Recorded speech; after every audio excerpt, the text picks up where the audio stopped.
დღეს ქრისტიანულ მართლმადიდებლური სამყაროშობას აღნიშნავს.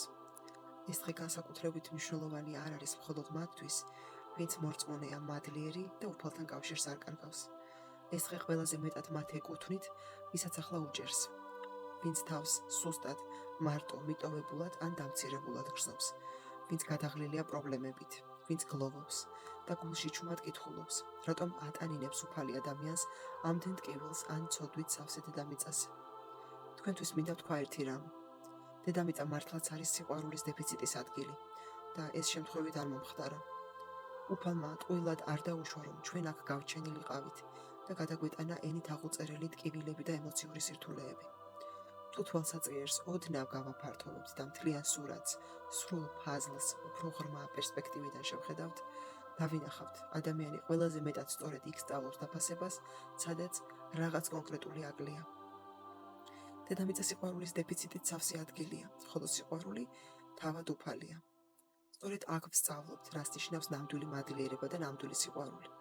მაშინ, როცა მისი ნაკლებობით დეტანჯულ სამყაროში თავად ვზრდით მას უფლის წყალობის დახმარებით.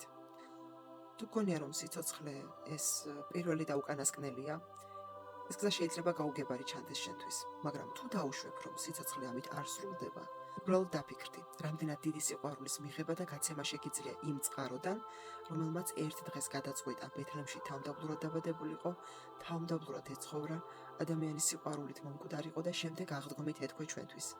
ის, რაც ადამიანს არ შეუძლია, უფლისთვის შესაძლებელია. შობის დღე იყო ამ საოცარი ისტორიის დასაწყისი. ისტორიისა, რომელმაც კაცობრიობას ახალი ხედვა მოუტანა, ჩვენი შემოქმედის მიმართ. მადლობა უფალს ამ დღისთვის და ვთხოვ, რომ ვისაც გულში თუნდაც მტურის ნაწილაკის ოდენა რწმენა აქვს, სწორედ ეს წერტილი გაღვივდეს და აგიზგიზდეს, რათა ჩვენი გულებიდან წამოსულმა სინათლემ დედამიწა სიყვარულის დეფიციტის ადგილად აღარ დატოვოს. ამიტომ ყველას გისურვებთ დღეს, შობას, რომ თქვენს გულებში იშვას ქრისტე, თავისი სიწმინდით, სისუფთავით და მადლიერებით, რომელიც ნებისმიერ წყვილს მზის სინათლეზე უფრო კაშკაშად გაანათებს. უფალს უყვარხართ. შობას გილოცავთ.